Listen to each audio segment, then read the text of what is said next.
Krishna Krishna Hare Hare, Hare Ram, Ram Ram. 20e chapitre, l'automne. Dans chaque maison de Vrindavan, on parlait désormais des exploits accomplis par Krishna et Balaram, donner la mort à Pralambasura et dévorer le feu qui dévastait la forêt. Les pâtres contaient la merveille à leurs épouses et à quiconque voulait l'entendre. Tous en restaient frappés de stupeur. Les villageois conclurent que Krishna et Balaram appartenaient au monde des Devas et avaient eu la bonté d'apparaître à Vrindavan, de devenir leurs enfants. Les jours passèrent sur Vrindavan et la saison des pluies arriva. En Inde, la saison des pluies, faisant suite aux chaleurs torrides de l'été, est accueillie dans la joie. Alors, les gens aiment à contempler les masses nuageuses alourdir le ciel, couvrir le soleil et la lune. À tout moment peuvent s'abattre les pluies.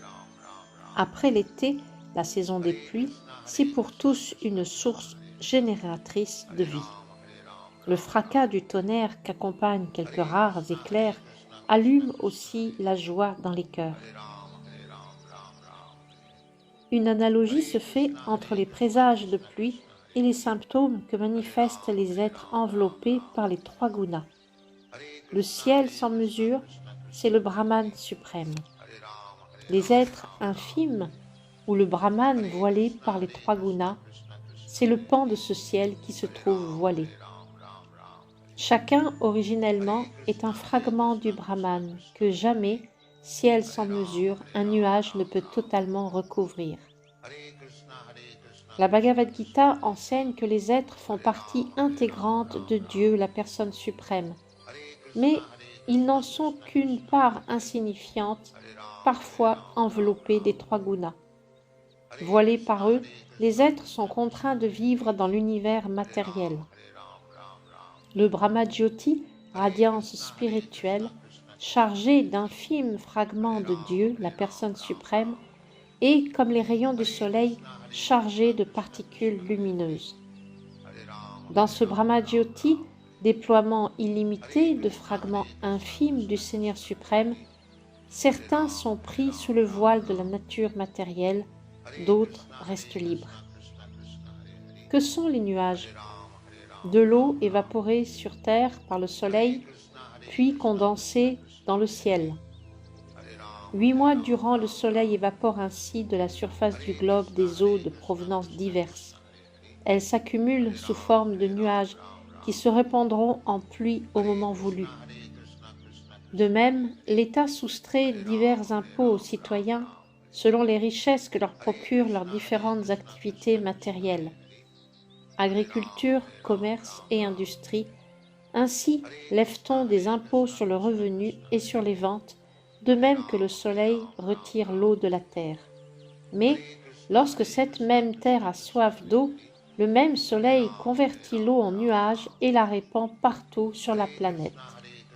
De même encore, les impôts levés par l'État doivent être de nouveau distribués au peuple sous la forme d'éducation, de travaux publics, d'œuvres sanitaires, etc. Voilà ce qui fait un bon gouvernement. L'État ne doit pas frapper les citoyens d'impôts pour se livrer à un vain gaspillage. Les collectes doivent être utilisées pour le bien-être public. Pendant la saison des pluies, des vents violents soufflent de par le pays, déplaçant d'un lieu à un autre les masses nuageuses. Ainsi, l'eau est-elle distribuée. Lorsqu'après l'été se fait sentir un besoin pressant d'eau, les nuages se montrent tels que l'homme riche, qui en temps d'indigence distribue son argent jusqu'à épuiser même tous ses fonds. Ainsi, les nuages s'exténuent à répandre leurs eaux sur tout le globe. On compte que lorsque Maharaj Dasharat, le père de Sri Ramachandra, combattait ses ennemis, il les rencontrait dans l'esprit d'un cultivateur qui s'apprête à déraciner les arbres nuisibles et arracher les mauvaises herbes. Et lorsque venait le temps de la charité, il distribuait ses richesses comme le nuage sa pluie. Le don de la pluie brille d'un tel éclat qu'on le compare à l'offrande de richesse par un personnage munificent. Les fortes pluies tombent en suffisance et touchent même les rochers, les collines, les océans et les mers qui n'en ont pas besoin. Elles évoquent pour nous l'acte généreux d'un homme charitable qui partage ses richesses avec tous, sans se soucier de savoir au préalable qui se trouve ou non dans l'indigence. Sa charité se fait à mains ouvertes. Avant que ne s'abattent les pluies, la terre entière est presque démunie de ses forces et semble toute décharnée. Mais après les pluies, voilà qu'elle revêt un manteau de verdure et redevient saine et forte. On établit une analogie entre la terre et l'homme qui se plie à des austérités pour connaître la satisfaction de ses désirs matériels. On compare la prospérité de la terre après la saison des pluies à la satisfaction des désirs matériels. Parfois, lorsqu'un État se trouve aux mains d'un mauvais gouvernement, des hommes, individuellement ou dans un parti politique, se soumettent à une ascèse sévère pour l'abattre et le remplacer. Leur but atteint, ils s'attribuent de généreux salaires et entrent ainsi dans une prospérité comparable à celle de la terre lors de la saison des pluies. Mais, en vérité, c'est dans le seul but de connaître le bonheur spirituel que l'on doit se livrer à des austérités sévères. Le Srimad Bhagavatam recommande l'acceptance du tapasya, l'austérité, dans la mesure où il favorise la réalisation du Seigneur suprême. Par l'accomplissement d'austérité dans le cadre du service de dévotion, on renaît à la vie spirituelle pour connaître aussitôt une félicité sans bornes. Mais de l'homme qui se plie à quelque austérité pour des gains matériels, la Bhagavad Gita dit qu'il est d'intelligence inférieure et de son ascèse qu'elle ne porte que des fruits éphémères. Lors de la saison des pluies, quand tombe la nuit, on voit ici et là en grand nombre dans le haut des arbres des vers luisants briller comme des petits fanaux. Dans le ciel, cependant, aucun astre ne paraît, ni les étoiles, ni la lune. De même, dans l'âge de Kali, les athées et les mécréants se font bien visibles sur le devant de la scène, et les hommes qui suivent véritablement les principes védiques afin de connaître la libération spirituelle sont maintenus dans l'obscurité. Notre âge, donc, le Kali Yuga, est comparé à la saison nuageuse des êtres vivants. Le savoir véritable y est voilé par l'illusoire progrès matériel. Ainsi, les adeptes de la spéculation intellectuelle, les athées et les fabricants de faux principes religieux, comme les vers luisants dans le soir de la saison des pluies, se mettent en vue. Mais les hommes qui suivent strictement les principes védiques ou les enseignements scripturaires sont cachés par le nuage du Kali Yuga. Le devoir de chacun, c'est de s'éclairer aux vraies sources de la lumière, le soleil, la lune, les étoiles, et non les vers luisants. Qu'éclaire-t-il d'ailleurs dans le noir de la nuit? Parfois, même à la saison des pluies, le ciel se dégage, et le soleil, la lune et les étoiles apparaissent alors à nos yeux. De même, dans le Kali Yuga se présentent parfois des éclaircies. Parmi elles, la plus grande est certes le mouvement védique de Sri Chaitanya, axé sur la diffusion universelle du mantra Hare Krishna. Ceux qui recherchent avec sérieux la vraie vie doivent, au lieu de rester tournés vers les faibles lueurs qui radient les spéculateurs intellectuels et les athées, tirer plein bénéfice de ce mouvement. Après les premières pluies, lorsque les nuages résonnent au fracas du tonnerre, toutes les grenouilles se mettent à coasser comme des étudiants qui à l'heure dite se plongent dans l'étude. Les étudiants doivent en général se lever tôt. S'ils ne le peuvent toujours de même, ils le font quand résonne la cloche du temple ou de l'institution.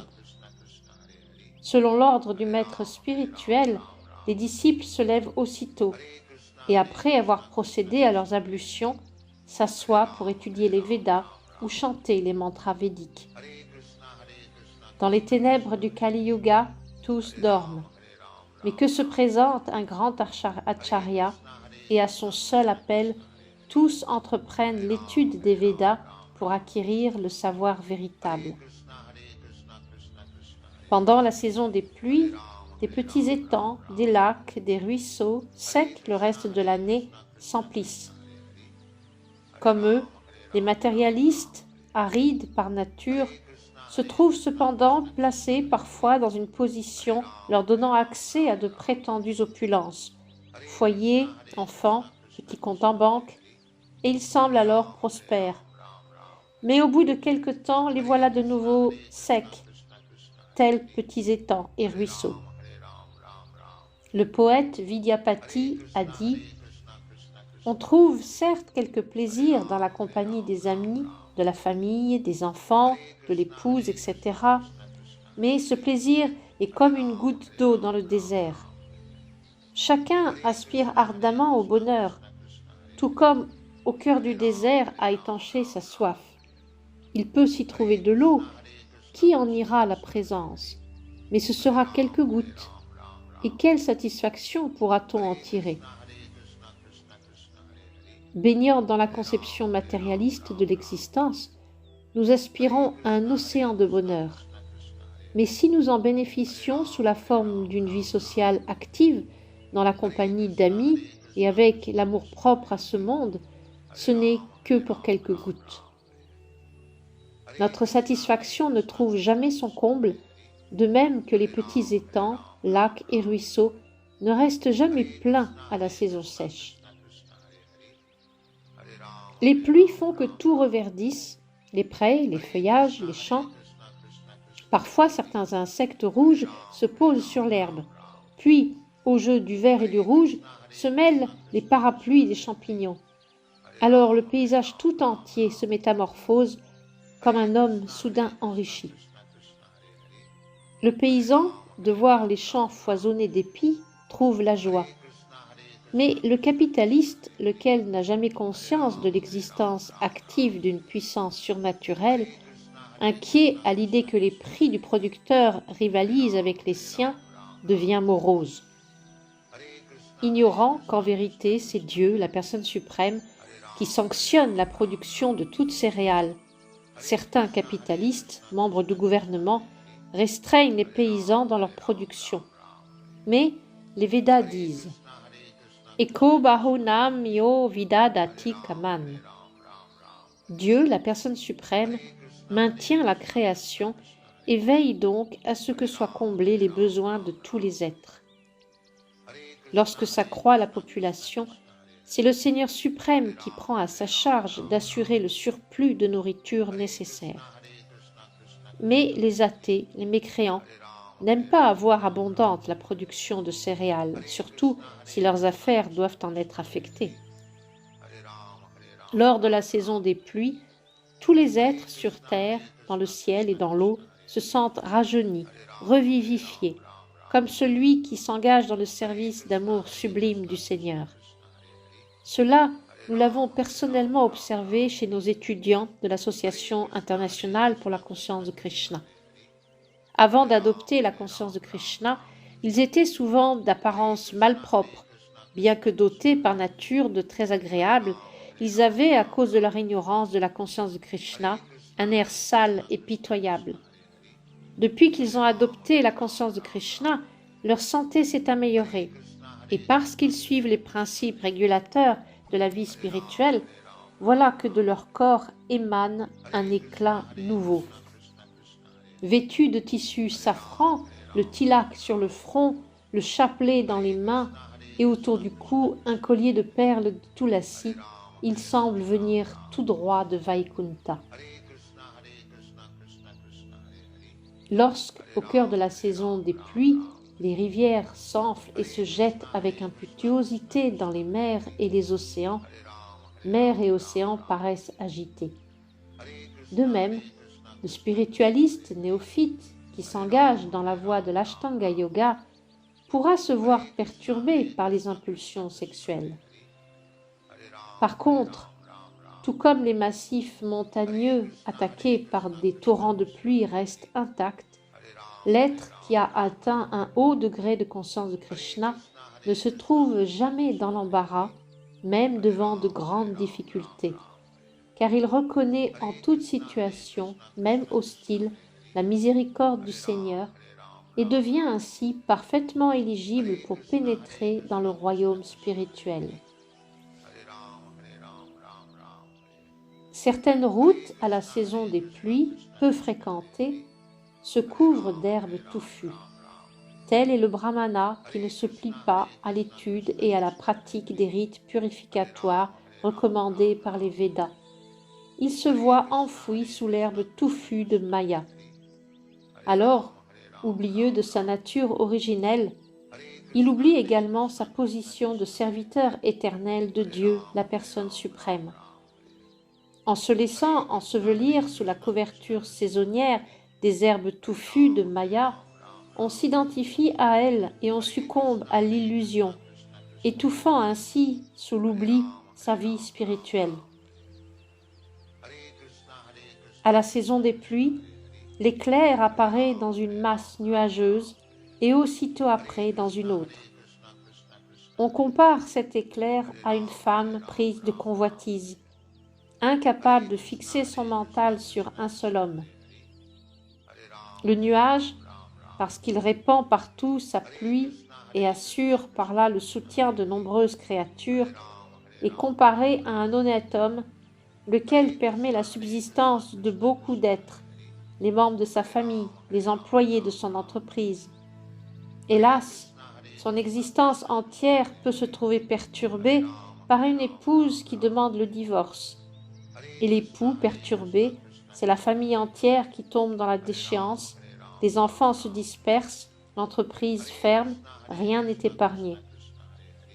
Il est donc recommandé qu'une femme désireuse de progresser sur la voie de la conscience de Krishna vive paisiblement auprès de son époux et ne s'en sépare sous aucune condition. Mari et femme doivent restreindre leur vie sexuelle et concentrer leurs pensées sur la conscience de Krishna s'ils désirent voir leur existence couronnée de succès. Somme toute, dans le monde matériel, l'homme a besoin d'une femme et la femme d'un homme. Une fois ensemble, il leur faut vivre paisiblement dans la conscience de Krishna et se garder de devenir instables, turbulents comme l'éclair qui se jette d'un nuage à l'autre. Parfois, s'ajoute au tonnerre rugissant un arc-en-ciel, un arc sans corde. C'est la corde tendue qui donne à l'arc sa courbe, mais dans l'arc-en-ciel, pas de corde. Et pourtant, il maintient à merveille son galbe dans les nues. De même, lorsqu'en ce monde descend Dieu, la personne suprême, il apparaît sous les traits d'un homme ordinaire, et pourtant, il ne repose sur aucune condition matérielle. Le Seigneur dit en personne dans la Bhagavad Gita qu'il n'apparaît par sa puissance interne, laquelle n'engendre pas comme sa puissance externe d'asservissement. Là où un être ordinaire est asservi, Dieu, la personne suprême, est libre. Lors de la saison des pluies, bien que voilée par les nuages, la lumière de la lune se fait visible de temps à autre. En raison des mouvements des nuages, il semble parfois que la lune se déplace, alors qu'en réalité, elle demeure immobile. De même, celui qui s'est identifié au monde matériel en mouvement voit sa radiance spirituelle voilée par l'illusion. Il croit à observer les fluctuations de l'existence matérielle passer à travers diverses sphères d'existence. Tels sont les effets du faux ego, lequel constitue la frontière entre existence spirituelle et existence matérielle, de même que le nuage mouvant marque la séparation entre l'éclat de la lune et les ténèbres. Quand vient la saison des pluies, Quand se montrent pour la première fois les nuages, les pans, dans leur joie, se mettent à danser. On les compare alors à ces gens que les voies matérialistes de l'existence ont frustrés. S'ils entrent en contact avec un être absorbé dans le service d'amour et de dévotion offert au Seigneur, ils retrouvent lumière, vigueur et joie, comme les pans dans leur danse. Cela aussi, nous l'avons vu de nos propres yeux. Combien de nos étudiants se trouvaient desséchés et moroses avant de venir à la conscience de Krishna, mais vivant à présent dans la compagnie de Bhakta, dansent comme font les pans dans leur joie. Quand vient la saison des pluies, les plantes grimpantes et autres, desséchées par les chaleurs de l'été, de nouveau poussent en absorbant l'eau du sol. De même, l'homme qui seulement se plie à une ascèse se dessèche. Après avoir achevé ses pratiques d'austérité et récolté leurs fruits, il retourne au plaisir des sens, s'entoure d'une famille, jouit d'une place agréable dans la société, de l'amour de ses proches, du charme d'un foyer.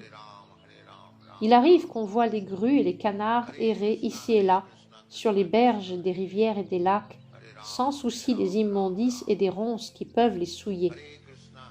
De même, ceux qui vivent une vie de famille hors de la conscience de Krishna demeurent dans l'existence matérielle, malgré tous les désagréments qu'elle implique.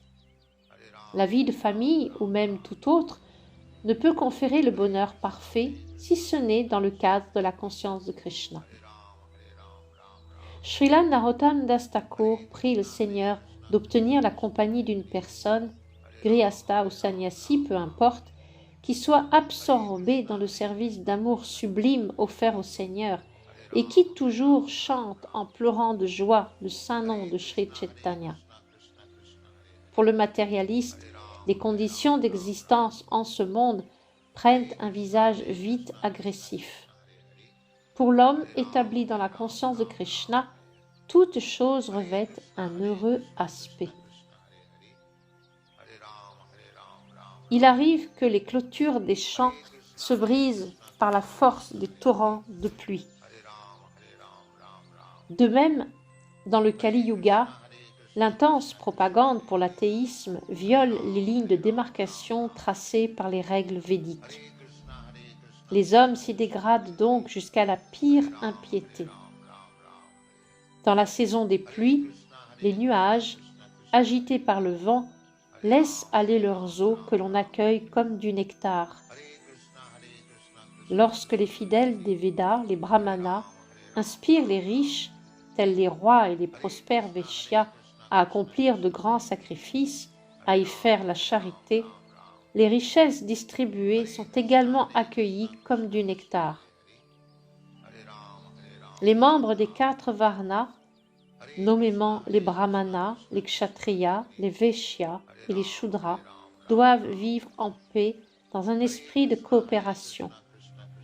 Mais la chose n'est possible que lorsque tous sont guidés par des brahmanas qualifiés par leur adhérence aux principes védiques, qui se livrent à l'accomplissement de sacrifices et distribuent avec égalité les richesses.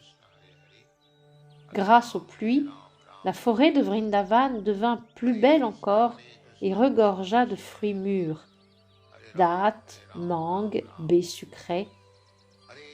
Shri Krishna, le Seigneur suprême, Shri Balaram et leurs jeunes amis y pénétrèrent pour jouir de l'atmosphère nouvelle.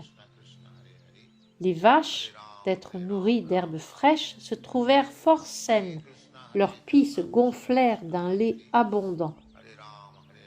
Lorsque Shri Krishna les appelait, chacune par son nom, elles accouraient aussitôt vers lui, affectueuses, et dans leur joie laissaient le lait s'échapper de leurs pieds. Shri Krishna aimait à traverser la forêt de Vrindavan du côté de la colline Govardhan. Sur les berges de la Yamuna, il voyait dans tous les arbres de belles ruches d'où coulait le miel. Sur la colline Govardhan s'étageaient de nombreuses chutes d'eau, dont le chant, doux à l'oreille, fut perçu de Krishna lorsqu'il explorait les cavernes de la colline. Dans le temps que la saison des pluies touchait à sa fin pour se fondre en l'automne, Krishna et ses compagnons, surtout si la pluie se mettait à battre la forêt, s'asseyaient sous un arbre ou dans une grotte de Govardhan et prenaient grand plaisir à savourer les fruits mûrs tout en parlant. Lorsque Krishna et Balaram passaient la journée entière dans la forêt, Yashodamata leur faisait parvenir du riz au yaourt, des fruits et des sucreries. Krishna les dégustait sur une dalle de pierre au bord de la Yamuna. Tout en mangeant, Krishna, Balaram et leurs amis surveillaient leurs vaches, leurs veaux et leurs bœufs. Les vaches, lasses de se tenir debout avec leurs pieds lourds, se sentaient heureuses de s'asseoir et de ruminer. Comme Krishna aimait à les contempler. Il était fier de la beauté de la forêt, laquelle n'était autre que la manifestation de sa propre énergie. En ces moments, Krishna faisait l'éloge des mouvements de la nature propres à la saison des pluies. La Bhagavad Gita enseigne que l'énergie matérielle, ou nature, n'agit pas par elle-même, mais sous la direction de Krishna. La Brahma Samhita dit d'autre part que la nature matérielle, Durga, agit comme l'ombre de Krishna. Krishna ordonne, la nature matérielle obéit sans examiner. Aussi, la beauté naturelle que crée la saison des pluies se manifeste-t-elle en accord avec les indications de Shri Krishna. Bien vite, toutes les étendues d'eau se firent agréablement limpides. Parce qu'apparaissait l'automne, partout soufflait une brise rafraîchissante. Le ciel se dégagea entièrement et retrouva son bleu naturel. La fleur de lotus, épanouie dans les eaux claires de la forêt, rappelait un spiritualiste qui a vu faillir la voie du yoga, mais qui à nouveau retrouve sa beauté en retournant à la vie spirituelle. Quand apparaît l'automne, tout avec naturel revêt une grande beauté. De même, lorsqu'un matérialiste adopte la conscience de Krishna, la vie spirituelle, il devient aussi pur que l'eau et le ciel d'automne. L'automne emporte au loin les nuages sombres et les eaux impures. Le sol souillé est également purifié. De même, celui qui adopte la conscience de Krishna se voit aussitôt lavé de toute souillure, interne comme externe. Voilà pourquoi on attribue à Krishna le nom de Hari. Hari signifie « celui qui emporte au loin ». Krishna, aussitôt qu'une âme se tourne vers la conscience de Krishna, balaye ses comportements malsains. Les nuages d'automne sont blancs car ils ne portent point d'eau. De même, l'homme qui s'est retiré de la vie familiale, libre de toute charge liée à cette vie, le maintien du foyer, la subsistance de l'épouse et des enfants, fermement établi dans la conscience de Krishna, s'affranchit de toute angoisse et prend la blancheur d'un nuage d'automne. Les chutes d'eau tombant du sommet des collines prodiguent leur eau claire, mais par moments elles cessent. De même, les grands sages répandent leur pur savoir, mais par moments ils demeurent silencieux. Les petits étangs qu'avait remplis la saison des pluies s'assèchent peu à peu à mesure que s'avance l'automne. Leurs habitants minuscules ne voient pas que chaque jour réduit leur nombre. De même, les hommes enlisés dans la matière, absorbés dans le maintien de leurs vaches, de leurs possessions, de leurs enfants, de leur épouse, de leurs relations sociales et amicales, ne voient pas que jour après jour se réduit la durée de leur existence. De moins en moins d'eau, une chaleur de plus en plus torride. Les créatures ténues des mares et des étangs se trouvent de plus en plus dans l'inconfort. Nous voyons en elles les hommes privés de toute maîtrise de soi, qui se sentent toujours insatisfaits au plus profond d'eux-mêmes, car dans l'incapacité de jouir de l'existence ou de maintenir les membres de leur famille. La terre boueuse s'assèche peu à peu et les pousses neuves commencent à se flétrir. De même, Pour celui qui a adopté la conscience de Krishna, le désir des jouissances liées à la vie de famille peu à peu se fane. L'automne voit s'apaiser les eaux marines, tout comme celui qui a développé la réalisation spirituelle n'est plus troublé par les trois gunas. En automne, les paysans construisent des digues solides pour retenir dans les champs l'eau accumulée durant la saison des pluies. Ils n'ont guère l'espoir d'en voir tomber de nouvelles et s'efforcent donc de conserver autant d'eau qu'ils le peuvent sur leurs terres. De même, l'homme véritablement avancé dans la voie de la réalisation spirituelle protège ses énergies par la maîtrise des sens. Il est conseillé qu'après avoir atteint l'âge de 50 ans, l'homme se retire de la vie familiale et ne fasse usage de son énergie physique que pour servir son progrès dans la conscience de Krishna. Nul accès à la libération n'est ouvert pour qui est incapable de maîtriser ses sens et de les engager dans le sublime service d'amour offert à Mukunda. Pendant les journées d'automne, le ciel darde ses rayons, mais la nuit venue, le clair de lune soulage chacun de la fatigue du jour. L'homme qui prend refuge en Mukunda, Krishna, se verra allégé de toute la lassitude qu'engendre l'identification erronée de l'âme au corps. C'est également en Mukunda ou Krishna que trouvent leur consolation les gopis de Vrindavan. Les demoiselles de Vrajabhumi souffrent d'une douleur constante, celle d'être séparées de Krishna. Mais lorsque dans la nuit d'automne, que baignent les rayons de la lune, elles rencontrent le Seigneur, leur mal de séparation s'en trouve aussitôt soulagé. Lorsque dans le ciel il n'y a plus un nuage, les étoiles, la nuit venue, scintillent d'un éclat merveilleux.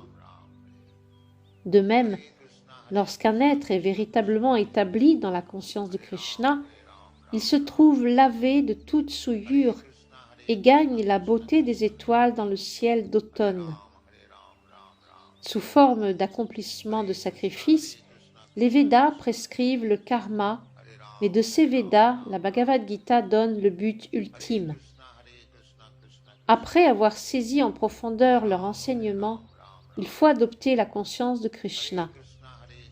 Le cœur pur du bhakta établi dans la conscience de Krishna peut donc être comparé au ciel dégagé de l'automne. En automne, la lune et les étoiles brillent avec éclat dans le ciel clair. Shri Krishna apparut en personne dans le ciel de la dynastie Yadu, comme la lune entourait d'étoiles les divers membres de la dynastie. Lorsque dans les jardins et les forêts foisonnent les fleurs épanouies, la brise, alors fraîche et aromatique, fait oublier aux êtres les souffrances de l'été et de la saison des pluies. Elles ne pouvaient hélas soulager les gopis, car elles avaient donné leur cœur à Krishna. Les habitants de Vrindavan, pour la plupart, trouvaient plaisir en cette agréable brise d'automne, mais privées de l'étreinte de Krishna, les gopis ne pouvaient se sentir heureuses. Dès que vient l'automne, les vaches, les biches, les oiselles et les femelles en général deviennent grosses, car la saison veut que tous les mâles soient en proie au désir. Ces femelles sont comme les spiritualistes qui, par la grâce du Seigneur suprême, se voient accorder la bénédiction d'atteindre le but de leur existence.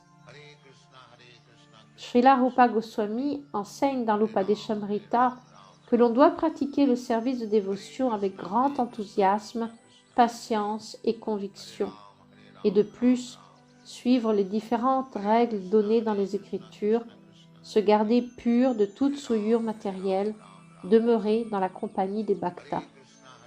Qui suit ces principes peut être sûr de goûter les fruits désirables du service de dévotion. Comme les femelles qui, par leur grossesse, récoltent les fruits de leur désir, pour celui qui, avec patience, observe les principes régulateurs du service de dévotion, viendra le moment d'en recueillir les fruits. En automne, les fleurs de lotus, que favorise alors l'absence de nénuphars, poussent en abondance dans les lacs. Nénuphars et lotus croissent l'un et l'autre grâce au soleil, mais le soleil ardent de l'automne n'autorise à s'épanouir que le lotus. De même, lorsque dans un pays le roi ou le gouvernement montre de la puissance, les indésirables, les bandits et les voleurs ne peuvent se multiplier. Et lorsque les citoyens se sentent en sûreté, qu'ils ont confiance et ne craignent aucune attaque, ils s'épanouissent de belle façon. Pendant l'automne, les champs foisonnent de grains mûrs. Alors les braves gens, heureux de la moisson, observent diverses cérémonies, telle la cérémonie du Navana, l'offrande de grains nouveaux au Seigneur suprême. Tout d'abord, on offre ces grains aux mourtis des différents temples, puis on invite tous les habitants à partager le riz au lait sucré cuisiné avec le riz nouveau. Toujours après les moissons, bien d'autres cérémonies religieuses et rites d'adoration se déroulent, notamment au Bengale, où a lieu la plus somptueuse, le Durga Puja. La présence de Dieu, Krishna et Balaram à Vrindavan, fit que l'automne s'y montra splendide. Les Vaishyas, les Kshatriyas et les grands sages pouvaient alors se déplacer aisément à la recherche de leurs buts respectifs. De même, les spiritualistes, une fois affranchis de la prison du corps matériel, atteignent le but qu'ils s'étaient destiné. Pendant la saison des pluies, les Vaishyas ne peuvent se déplacer d'un lieu à un autre et se trouvent donc dans l'incapacité de faire les bénéfices qu'ils convoitent. Les Kshatriyas, eux aussi dans l'impossibilité d'accomplir tout déplacement, ne peuvent plus collecter le tribut que leur doivent les citoyens. Et les sages eux-mêmes ne peuvent, en raison des pluies, accomplir leur devoir, qui est d'errer en tout lieu pour répandre le savoir spirituel. Mais, dès que vient l'automne, tous retrouvent leur liberté. Le spiritualiste, Gyani, Yogi ou Bhakta ne peut véritablement jouir de la perfection spirituelle tant qu'il se trouve confiné dans un corps matériel. Toutefois, dès que le Gyani quitte après la mort son corps matériel, il se fond dans la radiance absolue du Seigneur suprême. Le yogi, pour sa part, s'élève aux diverses planètes supérieures et le Bhakta rejoint la planète du Seigneur suprême, Goloka Vrindavan, ou les Vaikuntha Loka, et y jouit éternellement de l'existence spirituelle. Ainsi s'achèvent les enseignements de Bhaktivedanta pour le 20e chapitre du livre de Krishna intitulé L'automne. Hare Ram, Ram Ram, Hare Krishna, Krishna Krishna, Hare Hare, Hare Ram, Ram Ram, Hare Krishna, Krishna Krishna, Hare Hare, Hare Ram, Ram Ram.